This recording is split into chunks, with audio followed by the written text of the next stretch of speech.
The first thing Sarah Mercer saw was darkness, not the kind that comes when the sun goes down, not the kind that fills a room when you turn off the lights.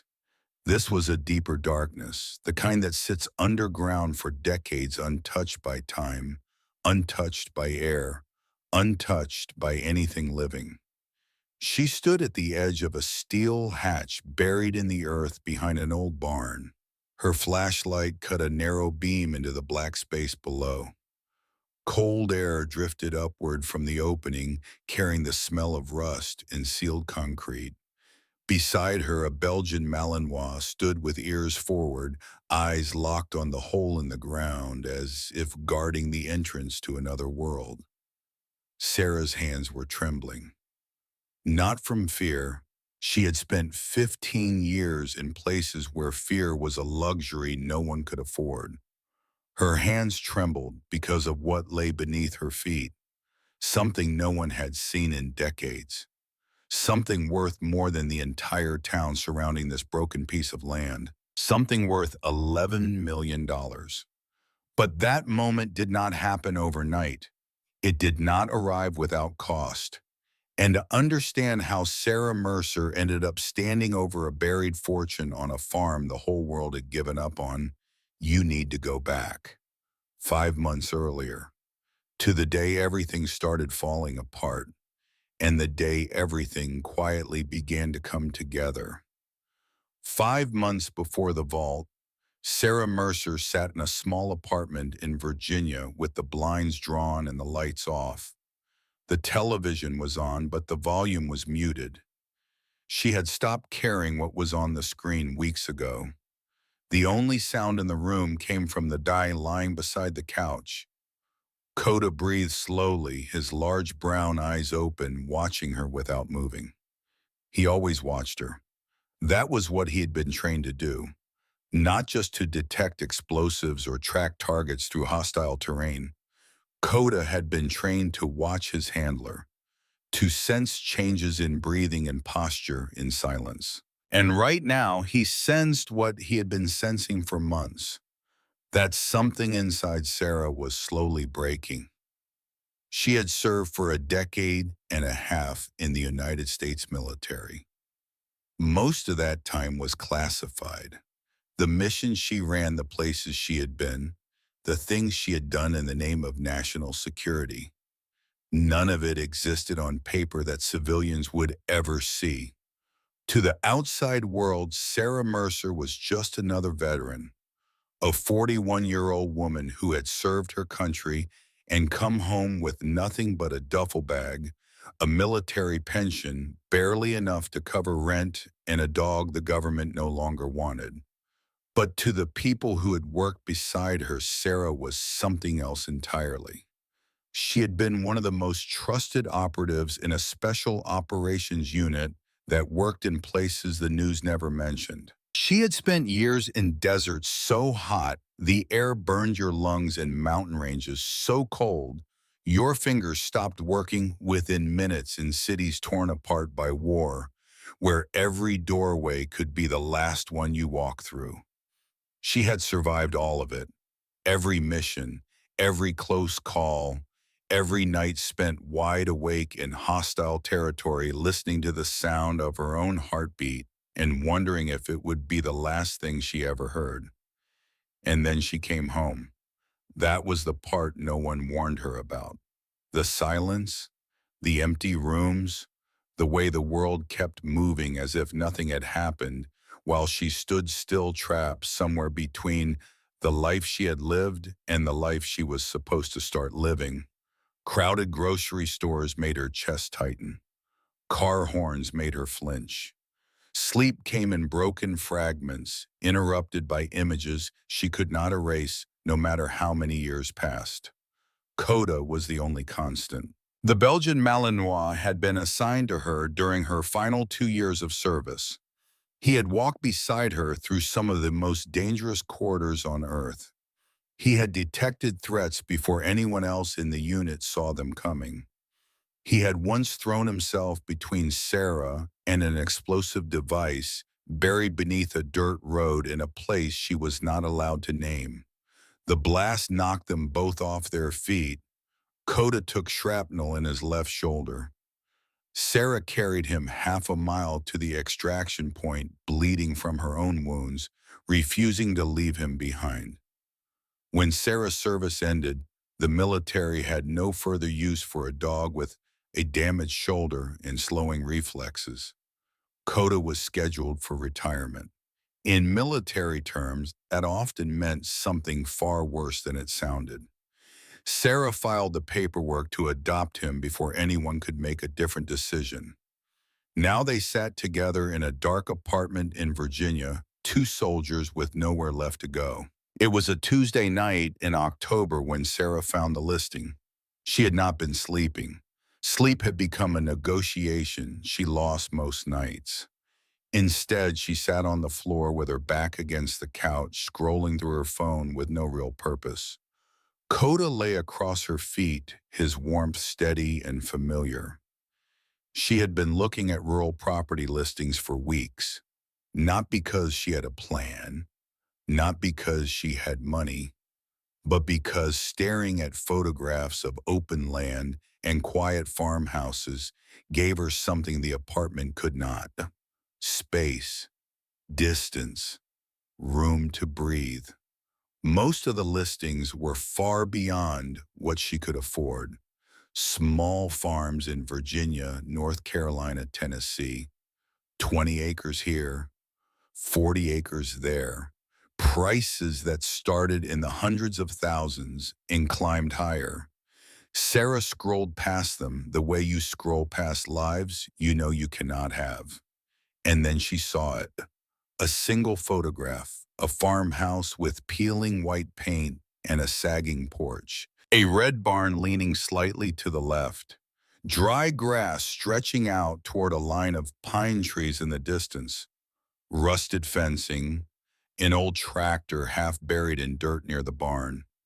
The listing was in a small county in rural Virginia. 87 acres. The previous owner, a man named Harlan Bishop, had died alone. No spouse, no children, no family anyone could find. The county had taken possession of the land and listed it for the lowest legal price just to transfer responsibility. $1. Sarah stared at the number. She tapped the listing. Read it again. $1 for 87 acres, a farmhouse, a barn, and whatever was left of a life no one came back to claim.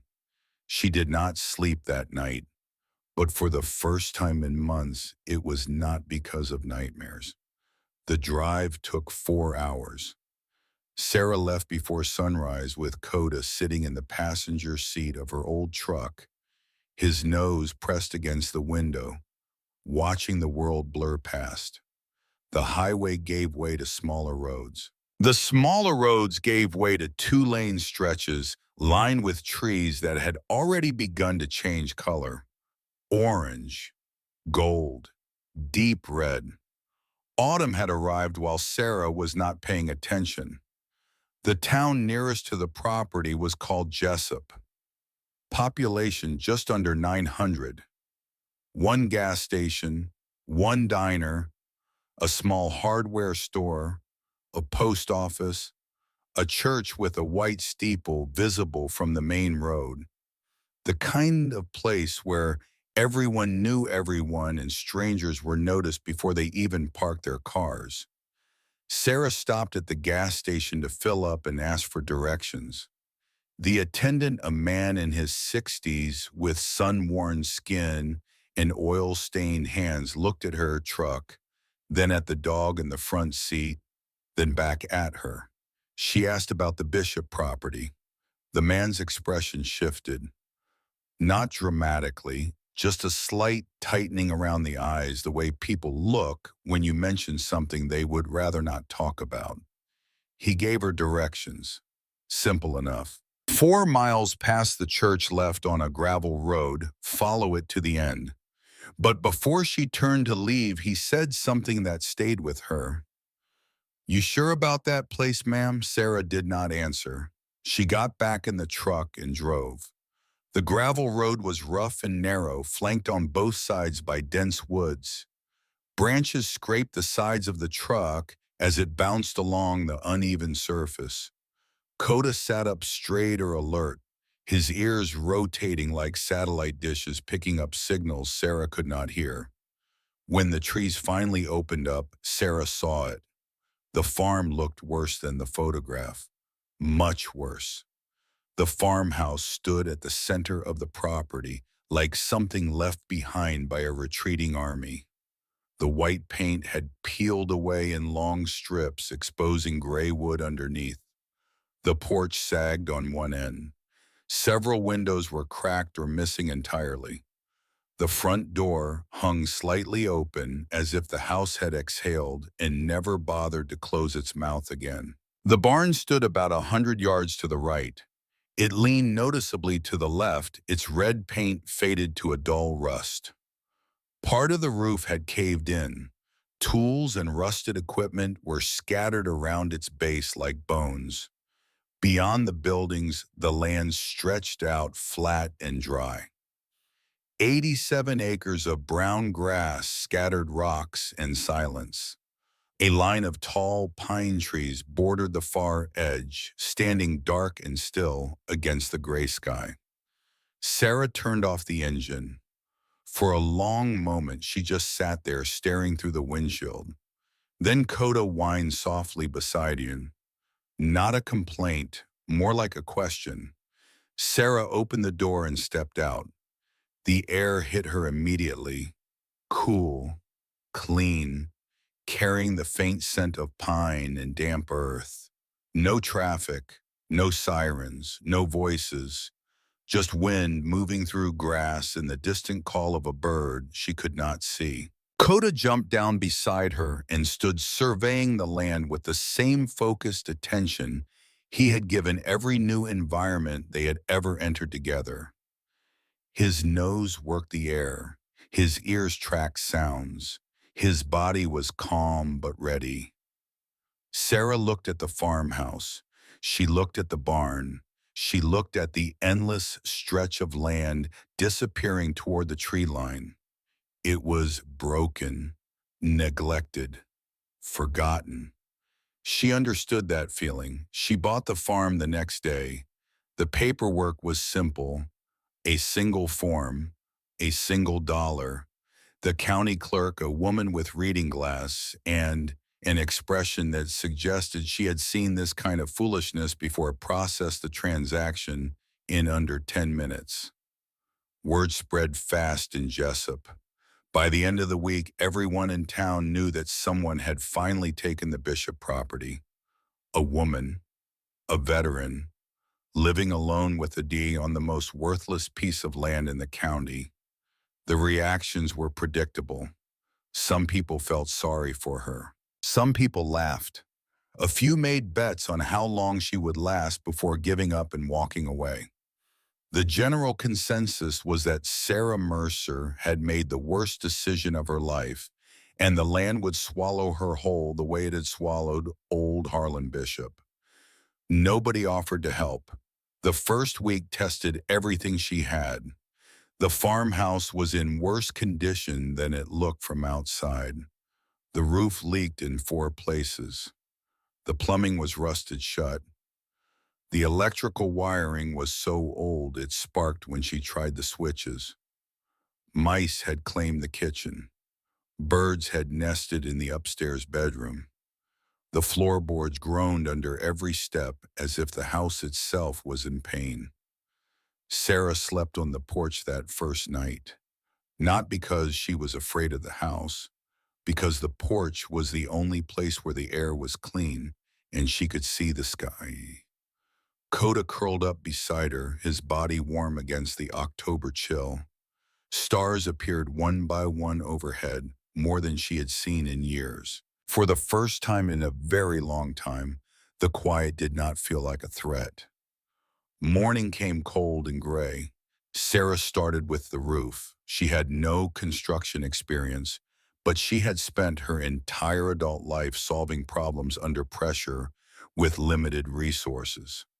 A leaking roof was not an ambush in hostile territory. It was just water finding its way through gaps that needed to be closed. She drove to the hardware store in Jessup, bought tarps, nails, and sealant with what little cash she had, and spent the entire day on top of the farmhouse. The owner of the hardware store, a heavy-set man named Dale, had looked at her purchases and asked what she was working on. When she told him, he raised his eyebrows and said nothing. The woman behind her in line whispered something to her friend. Sarah heard the word crazy. She did not turn around. Days blurred together. Every morning, Sarah woke before dawn. Every night, she fell into a dreamless sleep so deep it felt like disappearing. Between those 2 points, she worked. She patched the roof. She cleared debris from inside the house. She unclogged pipes with tools she bought secondhand. She replaced cracked windows with sheets of thick plastic until she could afford glass. She pulled weeds. She mended fences. She dragged rusted equipment away from the barn. Coda was always beside her. The dog had adapted to the farm faster than Sarah had. He patrolled the perimeter each morning as if it were a military compound. He chased rabbits through the tall grass. He sat beside her while she worked, watching with those steady brown eyes that never seemed to judge, only observe. Some nights after the work was done and the sun had disappeared behind the pine trees, Sarah sat on the porch with a can of soup and a plastic spoon. She ate slowly, watching the darkness settle over the land. Coda lay at her feet, his breathing slow and even. In those moments, the war felt far away, not gone, never gone, but far enough that she could breathe without her chest tightening. The neighbors noticed the changes, not because they cared, but because the Bishop property was on the only road leading out of the eastern part of the county. People drove past every day. They saw the new tarps on the roof. They saw the cleared yard. They saw the woman working alone from dawn until dusk. Some of them slowed down to stare. Some shook their heads. A few stopped briefly, not to offer help, but to satisfy their curiosity. One man in a pickup truck rolled down his window and told Sarah she was wasting her time. That land has been dead for 20 years, he said. You cannot bring it back. Sarah looked at him for a long moment. Then she went back to hammering.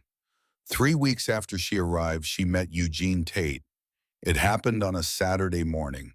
Sarah was repairing the fence along the south side of the property when she heard the slow crunch of tires on gravel. She looked up and saw an old blue truck pulling to a stop on the road just beyond her fence line. The truck was at least 30 years old, dented and faded but clean. The engine idled for a moment before shutting off. The door opened and a man stepped out. He was tall, thin, somewhere in his late 70s, with white hair, cut short, and a face carved by decades of sun and hard living. He wore a flannel shirt, work boots, and a cap that looked older than most of the buildings in Jessup. He moved slowly but steadily, the way men move when their bodies have started to fail, but their stubbornness has not. He stood by his truck for a moment, looking at the property. Then he looked at Sarah. Coda, who had been lying in the grass nearby, stood up. His body tensed slightly, not aggressive, measuring.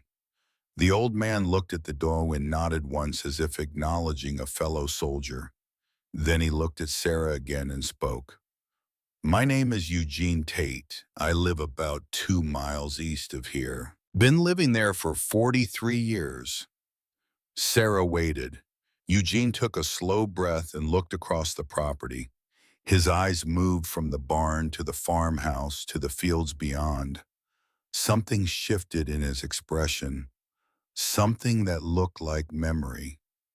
I knew Harlan, he said quietly. Knew him better than most folks around here, which is not saying much. He was not a man who let people in. Sarah set down her hammer and walked closer to the fence.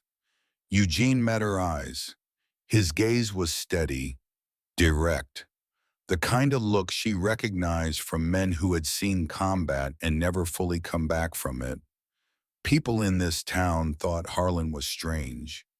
Eugene continued, lived alone out here for decades, never spent money, never went anywhere, never talked to anyone unless he had to. Some folks figured he was just a mean old hermit. Others thought he was hiding something. He paused. They were right about one thing. Harlan was not ordinary. I served in Vietnam. I know what a man looks like when he has been through something that changed him down to his bones. Harlan had that look every single day I knew him. Sarah felt something shift inside her chest, a recognition that went deeper than words. What was he hiding, she asked. Eugene looked at the barn. His jaw tightened slightly. That is the thing. Nobody ever found out. The county investigated the property after he died. Found nothing unusual. Just an old farm owned by an old man with no money in the bank and no family to speak of. But I will tell you something, Sarah Mercer. He turned back to her. In 43 years of living 2 miles from this land, I never once saw Harlan Bishop leave this property for more than a few hours. Not once. A man does not guard something that hard unless there is something worth guarding. The words hung in the autumn air between them. Coda stood beside Sarah, watching the old man with calm, intelligent eyes. Eugene reached into his truck and pulled out a paper bag. He set it on the fence post between them. Inside were 2 jars of homemade preserves, a loaf of bread, and a small bag of ground coffee. Welcome to the neighborhood, he said simply. Then he got back in his truck and drove away. Sarah stood at the fence for a long time after he left. The wind moved through the dry grass around her, and the old barn creaked softly in the distance. Somewhere beyond the tree line, a hawk called out, and the sound carried across the empty fields like a question with no answer. She looked at the farmhouse. She looked at the barn. She looked at the 87 acres of forgotten land that stretched out in every direction. A man does not guard something that hard unless there is something worth guarding. That night, Sarah sat on the porch with Coda beside her, drinking the coffee Eugene had brought. It was strong and bitter and exactly what she needed. The stars were bright above the farm. For the first time since she bought this land, Sarah felt something beyond purpose, beyond routine, beyond the simple need to keep her hands busy so her mind would not destroy her. She felt curiosity. And curiosity, she had learned in her years of operations work, was the most dangerous force on earth, not because it led to trouble, but because once it took hold, it never let go. It pulled you forward into places you were not sure you wanted to go. It kept you awake when your body begged for sleep. It whispered in the quiet moments between heartbeats, something is here, something no one else has found. Coda shifted beside her, pressing his warm body closer. His ears twitched at a sound in the distance.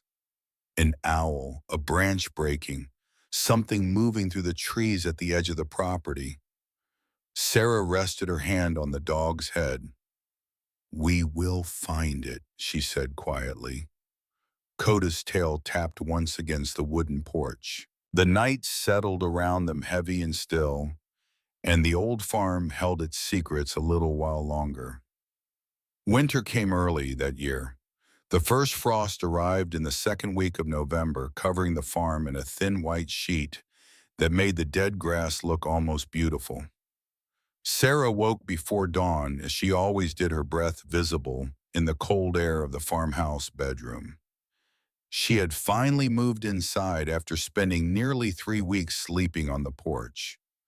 The bedroom was far from comfortable. The walls were bare. The floorboards were uneven. The only furniture was a mattress she had bought from a thrift store in the next town over and a wooden chair she had found in the barn. But the roof no longer leaked above her head and the windows held firm against the wind. That was enough. Coda was already awake, standing at the bedroom door waiting. He never barked in the morning. He simply waited, patient. The same way he had waited outside countless doors in places far more dangerous than this. Sarah pulled on her boots and jacket and opened the door. The cold hit her face like a slap. She welcomed it. Cold air meant she was alive. Cold air meant another day to work. They walked the property together as they did every morning. Sarah checked the fences she had repaired. Coda moved ahead, his nose sweeping the frozen ground, cataloging scents the way an analyst catalogs data. Methodical, thorough, missing nothing. The farm was slowly changing. Not dramatically, not in ways that would impress anyone driving past on the road. But Sarah saw the difference. The yard around the farmhouse was clear of debris. The porch no longer sagged on the south end. The barn, while still leaning, had been reinforced enough to stand through the winter. She had planted nothing yet. The ground was too cold and too dry, but she had turned the soil in a small plot behind the house, preparing it for spring. Planning ahead. That was something she had not done in a long time. Money was the problem. It had always been. Her military pension covered the basics, but barely. Food, gas for the truck, supplies from the hardware store. Every dollar had a job, and most months there were more jobs than dollars. She ate simply. Canned beans, rice, whatever was on sale at the small grocery store 20 minutes away. Some weeks Eugene Tate left bags on her fence post without a word. Bread, vegetables from a garden he maintained despite his age. Once a thick wool blanket folded neatly inside a plastic bag with a note that said nothing except the word winter.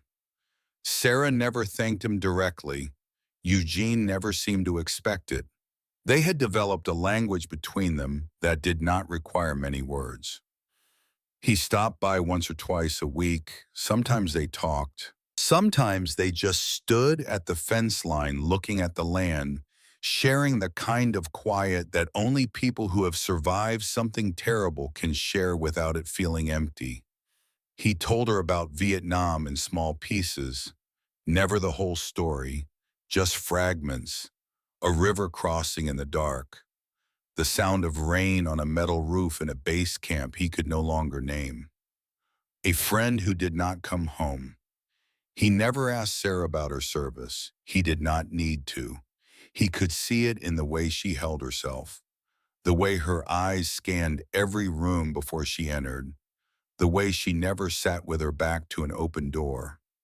One afternoon in late November, Eugene said something that lodged itself in Sarah's mind and refused to leave. They were standing near the barn. Sarah had been clearing old equipment from inside, dragging rusted tools and rotted wood into a pile for disposal. Eugene leaned against his truck, watching with his hands in his coat pockets. "Harlan spent a lot of time in that barn," he said. Sarah paused, holding a broken rake. "More than the house," Eugene nodded slowly, "especially toward the end. Last few years of his life, he was out here almost every day. People figured he was just a crazy old man talking to himself. But I watched him sometimes from the road. He was not talking. He was working, moving things. Digging, digging," Sarah repeated. Eugene shrugged. Could have been nothing. Could have been a man losing his mind. But Harlan Bishop was a lot of things, and stupid was never one of them. He left after that. Kara stood in the doorway of the barn looking at the dirt floor inside. The afternoon light fell in broken shafts through the holes in the roof, illuminating dust particles that floated in the cold air like tiny ghosts. Coda walked past her into the barn and stood in the center, his head low, his nose working the ground. Sarah watched him for a long time. The nightmares returned in December. They always came back. Sarah had learned to expect them the way a farmer expects storms. You could not stop them. You could only endure them and wait for morning. She woke in the dark, gasping, her hands gripping the mattress so hard her knuckles turned white. The images were already fading, but the feeling remained. The weight of full gear on her body, a corridor with no end, the sound of boots on concrete, and then the flash, the concussion, the moment the ground vanished and the world became noise and heat and nothing. Coda was there immediately, pressing his body against hers, his breathing steady and deliberate, grounding her, pulling her back from whatever edge her mind had carried her to. She wrapped her arms around him and held on until her heartbeat slowed. His fur was warm, his presence was absolute. He did not flinch, he did not pull away, he simply stayed. Some nights she did not go back to sleep after that. She sat on the porch in the freezing darkness, wrapped in Eugene's blanket, staring at the sky until the first gray light of dawn appeared on the horizon. Coda always sat with her, never impatient, never restless, just present. But every morning she got up. Every morning she put on her boots. Every morning she opened the door and walked into the cold and started again. That was the only victory that mattered. Getting up. Ray Dawson first appeared on a gray afternoon in mid-December. Sarah was in the front yard splitting firewood when a black SUV pulled off the road and stopped near her gate. The vehicle was clean and expensive, completely out of place on the dirt road leading to the farm.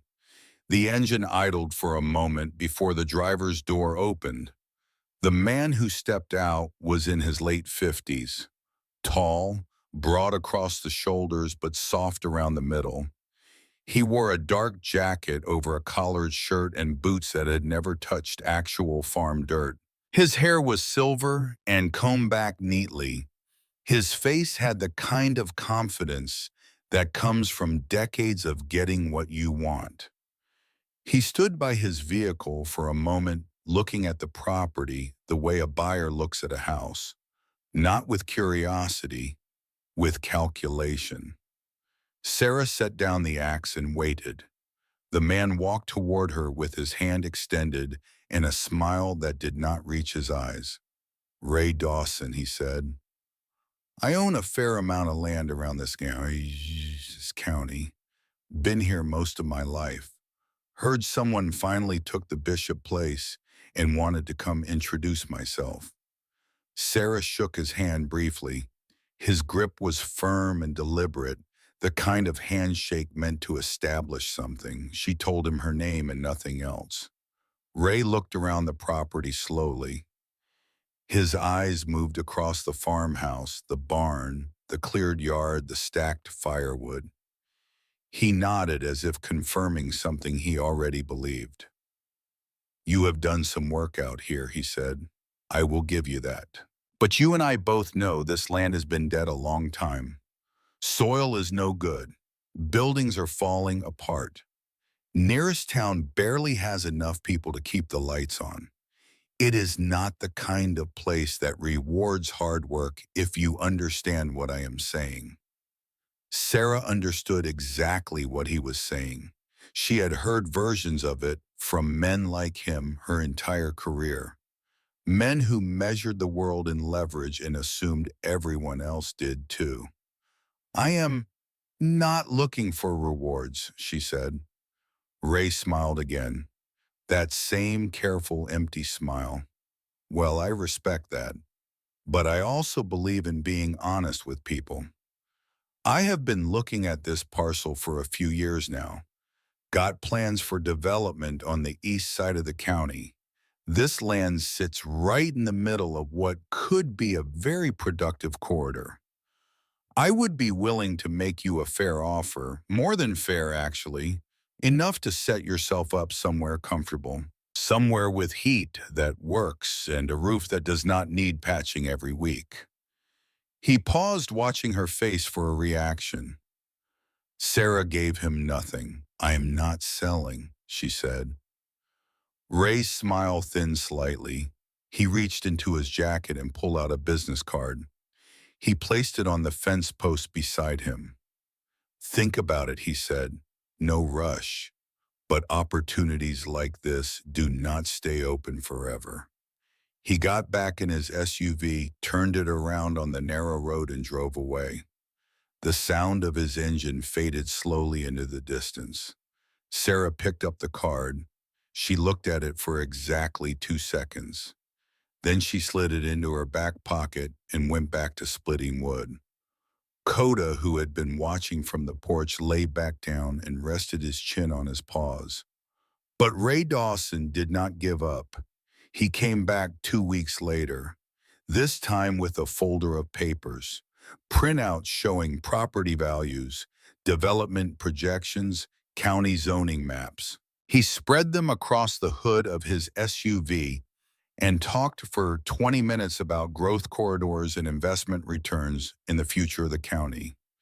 He used numbers the way some people use weapons, precisely and without mercy.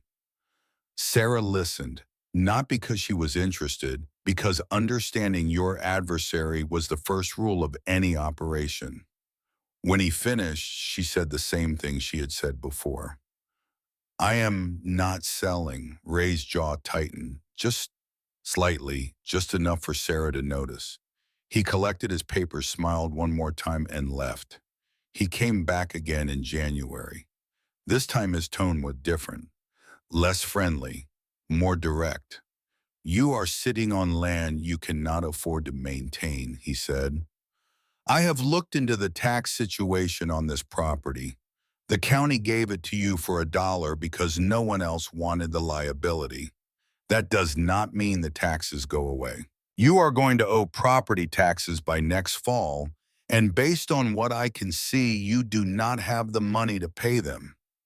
He let the words settle. I am offering you a way out before this place buries you. Sarah looked at him for a long moment. The wind blew across the field between them, carrying the scent of pine and frozen earth. Then she spoke, and her voice was calm and even, and carried the kind of quiet authority that comes from years of commanding attention in rooms where a single wrong word could cost lives. Mr. Dawson, I have been buried before by things much heavier than taxes. This land is mine. I am not leaving it, and I am not going to tell you again.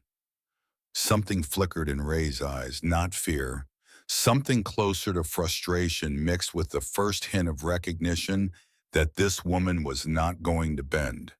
He left without another word, but Sarah knew he was not finished. Men like Ray Dawson were never finished. They simply changed tactics. January bled into February. The cold deepened. Snow fell twice, covering the farm in white silence. Sarah worked through all of it. She reinforced the barn's leaning wall with support beams. She cut herself from fallen pine trees at the edge of the property. She insulated the farmhouse with materials she found at a salvage yard 30 miles away. She built a small shelter for firewood storage. She fixed the water pump that fed the kitchen sink. And through all of it, Coda behaved strangely. It started gradually. Small things Sarah almost dismissed. The dog would wander toward the barn at odd hours, standing at the far corner where the structure met the ground, his nose pressed to the earth. He would stay there for 10 minutes, sometimes longer, locked in place before returning to Sarah's side as if nothing had happened. At first, she thought he was tracking an animal, a groundhog maybe, or a fox that had made a den near the foundation. But Coda's behavior did not match prey tracking. When Coda tracked prey, his body was tight, focused, ready to move. This was different. He stood at that corner the way he stood when he detected something buried, something hidden beneath the surface that only his training and instincts could identify. Sarah began watching more carefully. By mid-February, the pattern was undeniable. Every morning, Coda walked to the same corner of the barn. Every morning, he pressed his nose to the same patch of dirt.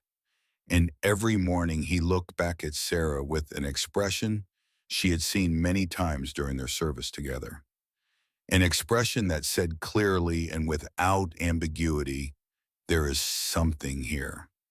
It was during one of these mornings that Sarah decided to search the farmhouse more thoroughly.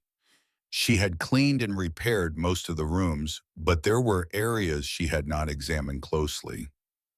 The attic, the space beneath the stairs, a small closet in the back bedroom that had been sealed shut with nails. She started with the closet. It took her 30 minutes to pry the nails free and pull the door open. Inside was darkness and the smell of old paper. She shined her flashlight in and found a stack of boxes covered in dust. Most contained old clothes, moth-eaten flannel shirts, work boots worn down to the sole, a wool coat that smelled like pipe tobacco and time. But in the last box, beneath a layer of yellowed newspaper, Sarah found something different. A leather-bound journal. The cover was cracked and stained. The pages inside were filled with small, careful handwriting, dates going back decades, notes about the weather, crop yields, equipment repairs, mundane details of a solitary life lived on this land season after season after season. Sarah carried the journal to the porch and sat down to read. Coda lay beside her, watching the fields. Most of the entries were unremarkable, a record of a quiet man's quiet days. But as Sarah turned the pages, moving deeper into the years, something shifted. The entries became shorter, more cryptic. Harlan began referencing work he was doing without explaining what it was. Heavy lifting today, another section finished, reinforced the seal. The words were vague but deliberate, as if Harlan was documenting his progress while protecting the details from anyone who might read his private thoughts.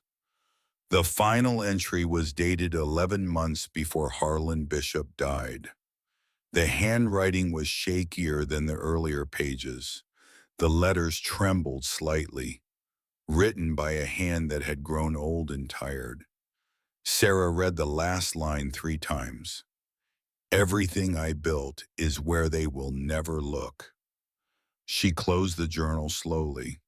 Her pulse was steady, but her mind was working the way it worked during an operation. Assembling fragments, drawing connections, building a picture from incomplete data. Harlan had spent decades on this land. He had guarded it with his life. He had spent his final years working in the barn, building something underground. And his last written words were a declaration that whatever he had created was hidden in the one place no one would ever think to search. Sarah looked at the barn. Then she looked at Coda, who was already on his feet, staring in the same direction. The next morning, Sarah walked to the barn with Coda at her side and a shovel in her hand. The February air was sharp and still. Frost clung to the dead grass. The sky was pale gray, the kind of sky that holds the light close and refuses to let it through. Coda led her directly to the corner, the same spot he had been visiting for weeks. He stood over the patch of dirt and looked up at her. His tail was rigid. His ears were forward. His entire body radiated the focused energy of a working dog who has found what he was trained to find. Sarah knelt down and brushed away the loose dirt with her hands. The soil was cold and packed tight. She pushed the shovel into the ground and began to dig. It took over an hour. The earth resisted her the way it resists anything trying to reach what it has been protecting. Layer after layer of hard-packed soil and clay. Coda stood guard beside the growing hole, occasionally pressing his nose to the edge, confirming that the scent was getting stronger. And then the shovel struck metal. The sound was unmistakable. A sharp, flat clang that vibrated up through the wooden handle and into Sarah's hands. She dropped to her knees and cleared the dirt away with her fingers. Flat steel, smooth, cold. A surface that had no business being buried beneath a barn floor. She dug wider. The metal expanded in every direction. It was not a pipe, not a buried tool. It was a hatch. A heavy industrial steel hatch with thick hinges and a handle designed to be pulled upward. Sarah sat back on her heels and stared at it. Her breath came in slow, controlled pulls. Her heart rate was elevated but managed. Years of training had taught her how to stay calm in the presence of the unknown. Coda stood beside the hatch, motionless, waiting for her command. The hatch was locked with an iron mechanism that had corroded with decades of moisture and neglect. Sarah worked it carefully with a wrench and a pry bar for another hour, moving slowly, applying force in precise increments. The rust fought her, but rust always loses eventually. The lock cracked open with a sound that echoed through the empty barn like a gunshot. Sarah gripped the handle with both hands and pulled. The hatch was heavy, 60 pounds at least, 70. It groaned as it lifted the hinges, protesting after decades of stillness. Cold air rushed upward from the darkness below, carrying the smell of sealed concrete and ancient metal. She lowered the hatch against the barn floor and looked down. A narrow metal ladder descended into complete blackness. The kind of blackness that only exists underground, where light has never reached and time has no meaning. Sarah grabbed her flashlight and pointed it into the opening. The beam cut through the dark and revealed concrete walls. A small underground room, carefully constructed, deliberately hidden, and along the walls rows of heavy steel boxes, dozens of them. Sarah's hand tightened around the flashlight. Coda stepped to the edge of the opening and looked down, a low whine rising from his throat. Not fear, recognition. He had found exactly what his instincts told him was there. Sarah looked at her dog. Then she looked into the darkness below. She descended the ladder one rung at a time, the metal cold beneath her hands, the air growing cooler with every step. The beam of her flashlight moved across the room like a searchlight sweeping a field. The walls were solid concrete, poured with care and precision. The floor was flat and dry. Whoever built this space knew exactly what they were doing. The steel boxes lined 3 walls. Each one was padlocked. Each one was labeled with faded handwritten tags, numbers, dates, categories she could not yet decipher. Sarah approached the nearest box. She forced the old lock with her pry bar. It broke with a snap that echoed off the concrete walls. She lifted the lid, and for the first time in her career, for the first time in all the years of facing the unimaginable, Sarah Mercer felt the ground shift beneath her in a way she had never experienced. Gold coins, rows of them wrapped in cloth, packed tightly in neat formations. Beneath them, sealed envelopes, government bonds, stacks of currency preserved in airtight plastic untouched by time. She opened another box. More coins, more bonds. Documents with official seals and dates stretching back half a century. Another box. Rare collectibles. Silver bars. Financial instruments she would need an expert to evaluate. Box after box after box. Sarah stood in the center of that underground room, surrounded by decades of carefully hidden wealth, and the only sound was her own breathing and the faint whine of Coda waiting above, and the silence of a secret that had been buried beneath this forgotten farm for longer than most people in Jessup had been alive. She climbed back up the ladder slowly. Her hands were steady. Her mind was not. Coda greeted her with his tail moving in fast, tight sweeps. She knelt beside him and pressed her face into his neck, feeling the warmth of his fur against her skin. Above them, the pale February sky stretched across the farm like a held breath. Everything Harlan Bishop had built was exactly where they would never look, and a dog who never stopped searching had found it all. Sarah did not sleep that night. She sat on the porch with Coda beside her, wrapped in Eugene's wool blanket, staring at the darkness beyond the tree line. The temperature had dropped below freezing. Her breath came out in slow, white clouds that disappeared into the night air. The stars were sharp and bright above the farm, scattered across the sky like pieces of something that had shattered long ago and no one had bothered to put back together. Her mind moved in careful, controlled loops, the same way it had moved during operations when new intelligence arrived and every assumption had to be reevaluated. She counted what she had seen. The gold coins, dozens of them, possibly hundreds each one, wrapped individually in cloth and packed into formation like soldiers standing at attention. The government bonds with dates spanning decades. The sealed envelopes thick with documents she had not yet fully examined. The currency bundled and preserved in airtight plastic, untouched by moisture or time, or the slow erosion that had claimed everything else on this property. She did not know the exact value. Not yet. But she had spent enough years analyzing intelligence to recognize when something was significant. And what lay beneath that barn was not just significant, it was extraordinary. Coda shifted beside her. His ears rotated towards a sound in the distance. An owl, the crack of a branch somewhere in the pine trees. Then nothing. Sarah rested her hand on his head and spoke quietly into the dark. "What did you find?" Boy Coda pressed closer against her leg.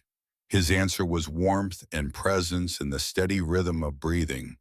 It was enough. The next morning, Sarah drove to Eugene Tate's property. She had never been to his home before. Their conversations had always happened at her fence line on her land in the neutral space between their two lives. But this was not a conversation that could happen at a fence. Eugene's place was small and tidy, a single-story house with a metal roof and a garden that even in February showed signs of careful maintenance. Raised beds covered with burlap, a greenhouse made from old windows and scrap wood, a wood pile stacked with military precision against the side of the house. He was standing on his front porch when she pulled up as if he had been expecting her. Maybe he had. Eugene Tate had the kind of instincts that did not dull with age. Sarah got out of the truck. Coda stayed in the cab, watching through the window. She stood at the bottom of his porch steps and told him everything.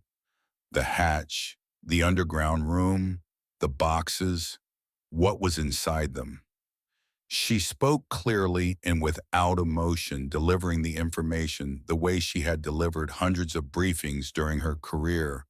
Facts first, analysis second, speculation last. Eugene listened without interrupting. His expression did not change. When she finished, he was quiet for a long time. The wind moved through the bare branches of an oak tree in his yard. A bird landed on the greenhouse roof and flew away again. Then Eugene nodded slowly. "That stubborn old man," he said. His voice was soft, almost tender. "I always knew he was protecting something. I just never imagined it was that." He looked at Sarah. "You need a lawyer," he said. "A good one, not someone from around here. Someone who understands property law and inheritance claims and the kind of attention this is going to bring once word gets out." He paused, and word will get out. It always does. He was right about everything. Sarah hired an attorney from Richmond, a woman named Catherine Park, who specialized in estate law and had the kind of quiet confidence that comes from winning cases other lawyers refuse to take. Catherine drove out to the farm on a cold Tuesday morning, spent 4 hours in the underground vault, documenting everything with photographs and detailed notes, and then sat with Sarah at the kitchen table and explained what they were dealing with. The collection was extraordinary. Gold coins from the early 20th century, many of them rare enough to be worth far more than their weight in precious metal. Government savings bonds purchased over a span of 40 years, all of them matured, all of them accruing value that had compounded silently in the darkness, while the world above forgot they existed. Silver bars, rare currency, financial documents that traced a lifetime of quiet, disciplined accumulation by a man who trusted no institution and no person with his wealth. Catherine's preliminary estimate, based on current market values for the gold and collectibles alone, placed the total value at approximately $11 million. Sarah sat very still when she heard the number. Coda lay at her feet under the table, his body warm against her boots. $11 million, hidden beneath a farm that cost $1. Buried by a man who lived and died alone on land that everyone in the county had written off as worthless. The legal process began immediately. Catherine filed the necessary documents to establish Sarah's claim to the contents of the vault as part of the property she had legally purchased from the county. The case was straightforward in theory. Sarah owned the land. The vault was on the land. The contents of the vault were part of the estate that had been transferred with the property sale. Harlan Bishop had no surviving heirs. No will had ever been filed. In theory, it was simple, but nothing worth $11 million stays simple for long. Word reached Ray Dawson within 2 weeks. Sarah never learned exactly how he found out. Small towns have their own intelligence networks more efficient than anything she had encountered in her years of military service. Someone talked to someone who talked to someone who mentioned that the woman on the Bishop property had hired a lawyer from Richmond and that something significant had been found on the land. Ray did not come to the farm this time. He sent attorneys instead, 3 of them, from a firm in Charlottesville that specialized in commercial real estate and land disputes. They filed a challenge to Sarah's ownership claim, arguing that the county's original sale of the property had been conducted improperly. They claimed that the land should have been subjected to a more thorough assessment before being sold for $1. They argued that the presence of valuable assets on the property constituted a material fact that, had it been known, would have changed the terms of the sale entirely. The challenge was aggressive, calculated, designed not necessarily to win in court, but to create enough legal pressure and financial burden that Sarah would be forced to negotiate. And the person waiting on the other side of that negotiation was Ray Dawson.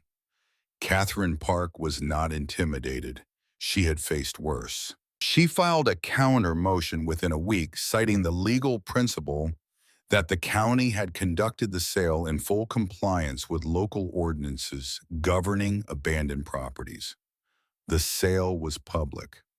The terms were clear. Sarah had purchased the property as is, which included everything on and beneath the land. The county had performed its due diligence. The fact that no one had discovered the vault before the sale was not evidence of impropriety. It was evidence that Harlan Bishop had been very, very good at keeping secrets. The case moved to the county courthouse. A hearing was scheduled in March. Those weeks were among the hardest Sarah had endured since leaving the military. Not because of the physical labor, which continued every day as it always had. Not because of the cold, which was beginning to soften as winter loosened its grip on the valley, but because of the weight of uncertainty. The vault was sealed again, its contents documented but untouched, waiting for legal resolution. Every morning, Sarah walked the property with Coda, checked the fences, fed the small fire in the farmhouse, and tried not to think about the possibility that everything could be taken from her by a man with more money and more lawyers and more connections than she would ever have. She had faced impossible odds before, in places where the stakes were measured in lives, not dollars. But this was different. This was personal. This land had become something more than property. It had become the first place since the military where she felt like she belonged, where the work of her hands mattered, where the quiet was not an enemy but a companion. She could not lose it. The hearing took place on a Tuesday morning in early March. The courthouse was a small brick building in the county seat 15 miles from Jessup. The courtroom was modest, wooden benches.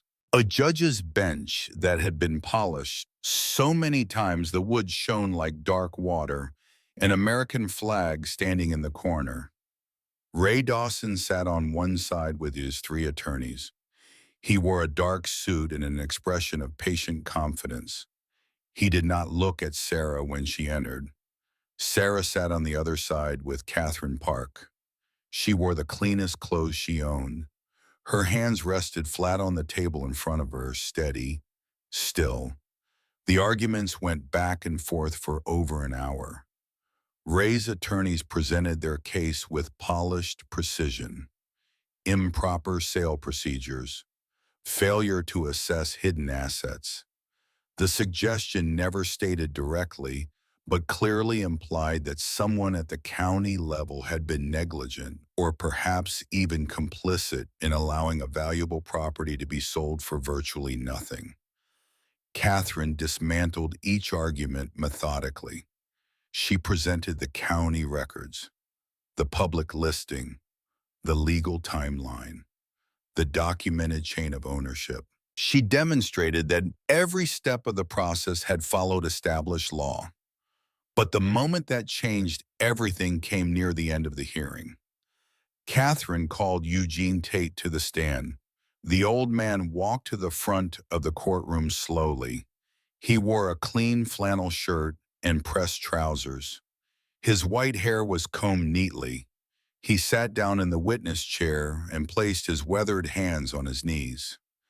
Catherine asked him to state his name, his address, and how long he had lived in the county.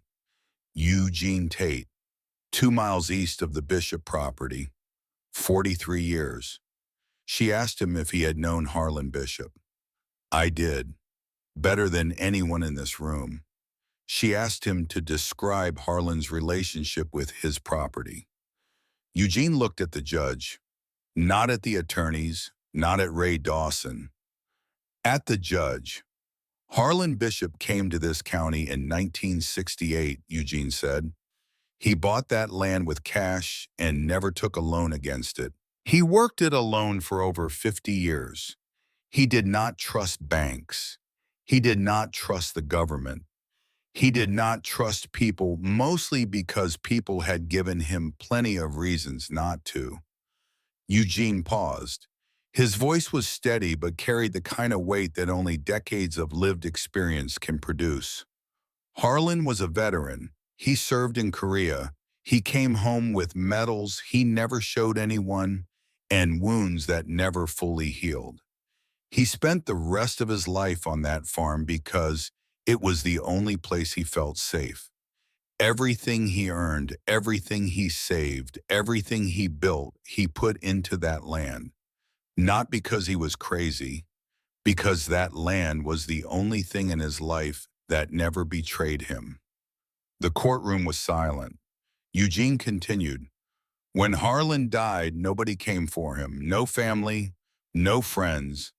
The county took his land and sold it for $1 because nobody wanted it, nobody cared. And now that something valuable has been found, suddenly everyone cares. Suddenly there are lawyers and claims and people who never set foot on that property in their lives telling this court that the sale was improper." He looked directly at Ray Dawson for the first time. "I watched that woman work that land every single day since she arrived. In the cold, in the rain, alone, with nothing but her own hands and a dog that follows her like a shadow. She did not buy that farm because she thought something was hidden there. She bought it because she needed a place to stand, and she has earned every inch of that ground." Eugene turned back to the judge. "Harlan Bishop would have wanted it this way. I am as certain of that as I am of anything in my life." The judge ruled in Sarah's favor that afternoon. The sale was valid. The claim was dismissed. The contents of the vault belonged to Sarah Mercer. Ray Dawson left the courthouse without speaking to anyone. His SUV pulled out of the parking lot and disappeared down the road. Sarah never saw him on her property again. The weeks that followed were quiet, the kind of quiet that comes after a storm has passed and the air is clean, and the world feels like it has been washed and set back down in its proper place. Catherine Park oversaw the careful cataloging and appraisal of every item in the vault. The process took nearly a month. Specialists were brought in to evaluate the coins, the bonds, the currency, the silver. Each piece was documented, photographed, and assigned a value based on current markets and historical significance. The final number was $11.3 million. Sarah received the news sitting on her porch with Coda at her feet. She listened to Catherine's voice on the phone, thanked her, and ended the call. Then she sat for a long time watching the late March sunlight move across the fields. The grass was beginning to turn green. The first buds had appeared on the trees at the edge of the property. Spring was arriving the way everything arrived on this land. Without announcement, without ceremony, she did not buy a new truck. She did not move to a bigger house. She did not leave the farm. Instead, she began to build. She hired a local crew to properly restore the barn. New beams, a straight frame, a solid roof. The structure that had leaned for years finally stood upright, as if it had been waiting for someone to care enough to fix it. She restored the farmhouse with attention to its original character. New plumbing, new wiring, insulation that would hold through the coldest Virginia winter. But the wooden floor stayed. The old windows were repaired, not replaced. The porch was rebuilt with the same kind of planks that had been there when Harlan Bishop first set foot on the property. She expanded the fencing. She prepared the fields for planting. She built a proper shelter for equipment and a small bunkhouse with 4 beds near the restored barn. The bunkhouse was not for guests. It was for veterans. Sarah contacted organizations that worked with former service members struggling to transition back to civilian life. She offered the farm as a working retreat, a place where veterans could come for weeks or months at a time to work the land, care for animals, and exist in a space where no one asked them to explain what they had been through, where the work was physical and honest, and the quiet was something to be shared, not feared. The first group arrived in late spring, 3 men and 1 woman, all of them carrying the same invisible weight Sarah recognized in herself. They were cautious at first, guarded, the way soldiers are when they enter unfamiliar territory. Coda greeted each of them at the gate. He moved between them, slowly pressing his body against their legs, offering the kind of unconditional acceptance that only a dog can provide. One of the men, a former Marine who had not spoken more than a few words since arriving, knelt down and buried his face in Coda's fur and stayed there for a long time. Nobody said anything. Nobody needed to. The farm became something Sarah had never planned, but had somehow always been building toward. A place of work and healing, a place where broken people could stand on solid ground and remember what it felt like to be useful, to be needed, to wake up in the morning with a reason to put on boots and walk outside. Eugene came by most afternoons. He sat on the porch and talked with the veterans. He told stories about the land, about the seasons, about Harlan Bishop, and the stubborn, quiet way the old man had lived. The veterans listened, not because the stories were dramatic, but because Eugene spoke with the authority of someone who understood their silence without needing it translated. On a warm evening in June, Sarah went back into the vault one last time. She had been through every box, every document, every coin and bond and sealed envelope. But there was one box she had set aside during the initial inventory, the smallest one, tucked into the far corner of the underground room, partially hidden behind the larger containers. It had no lock, no label, just a simple steel box with a hinged lid. She opened it under the light of a single bulb that now illuminated the space she had wired with the electricity months earlier. Inside was a single envelope, yellowed with age, sealed with wax that had cracked but held. Sarah opened it carefully and removed a single folded letter. The handwriting was the same as the journal, small, careful, deliberate, but the words were different from anything Harlan had written before. These were not notes about weather or crops or equipment. These were words meant for someone Harlan had never met but somehow believed would come. She read the letter in the quiet underground room alone, with the weight of the earth above her and the stillness of decades pressing in from every wall. The letter began simply, "To whoever finds this," it continued in measured, steady prose. Harlan wrote about his service in Korea, about the cold that seeped into his bones during the winter of 1950 and never fully left, about the friends he lost in places whose names had been forgotten by the country that sent them there, about coming home to a nation that did not want to hear what he had seen. He wrote about buying the farm, about the years of solitary work, about the decision made early and never reversed to trust no bank, no institution, no system with the things he earned through decades of discipline and sacrifice. He wrote about building the vault with his own hands over the course of 3 years, pouring the concrete, installing the hatch, carrying the boxes down one by one. And then near the end, the handwriting grew slightly unsteady. The letters trembled the way a voice trembles when it finally speaks something that has been held inside for too long.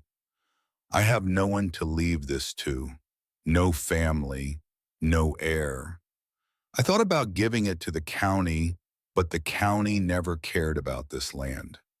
I thought about giving it to the government, but the government already took the best years of my life and gave me nothing in return. So I am leaving it here, in the ground, where I put everything that mattered to me. If someone finds this, it means someone came to this land and stayed. It means someone saw what everyone else saw, a broken farm, a dead end, and decided it was worth fighting for. If you are reading this, you are braver than most people I have ever known, and you deserve everything I have built. Take care of this land. It took care of me. Sarah folded the letter and pressed it against her chest. She sat on the cold concrete floor of the vault and closed her eyes. The stillness surrounded her completely. Not the terrible kind that filled sleepless nights and empty rooms, a different kind. The kind that comes when something has been completed. Something passed from one pair of hands to another across the distance of years.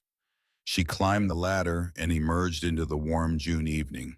The sun was low on the horizon, painting the sky in shades of orange and gold and deep violet. The restored barn stood solid and straight against the light. The farmhouse glowed softly, its windows reflecting the sunset like quiet eyes. The fields stretched out green and alive, rolling gently toward the tree line where the pines stood tall and dark and eternal. Coda was waiting for her at the top of the ladder as he always was. His tail moved in slow, steady sweeps. His brown eyes watched her face with the patient attention of a companion who had walked beside her through the worst of everything and never once looked away. Sarah knelt down and wrapped her arms around him. She held him for a long time while the last of the sunlight moved across the land. Then she walked to the porch and sat down in the chair she had placed there months ago. Coda lay beside her, his body stretched across the worn wooden planks, his chin resting on her boot. The evening air carried the scent of fresh grass and turned earth and the faint sweetness of wildflowers that had begun to bloom along the fence line. From somewhere near the bunkhouse, she heard the sound of laughter. Low and hesitant, the way laughter sounds when it comes from someone who has not laughed in a very long time. One of the veterans. She did not know which one. It did not matter. Eugene's truck was parked by the gate. He was sitting in a lawn chair near the garden, a cup of coffee in his hand, watching the sky change color with the unhurried patience of a man who had learned that the best things in life cannot be rushed. Sarah looked out across the farm, her farm, the land that everyone had pitied, the land that everyone had laughed at, the land that a quiet old soldier had poured his entire life into and left behind for someone brave enough to stay. The sun touched the horizon and the whole world turned to gold. Coda's tail swept gently across the porch boards. Sarah breathed in, and for the first time in longer than she could remember, the breath did not carry weight. It did not carry fear. It did not carry the sound of helicopters or the memory of dark corridors or the ache of years spent surviving instead of living. It carried only the warm evening air of a Virginia farm in June and the sound of healing and the quiet, stubborn certainty that some things are not found because you go looking for them. They are found because you stop running long enough to let them find you.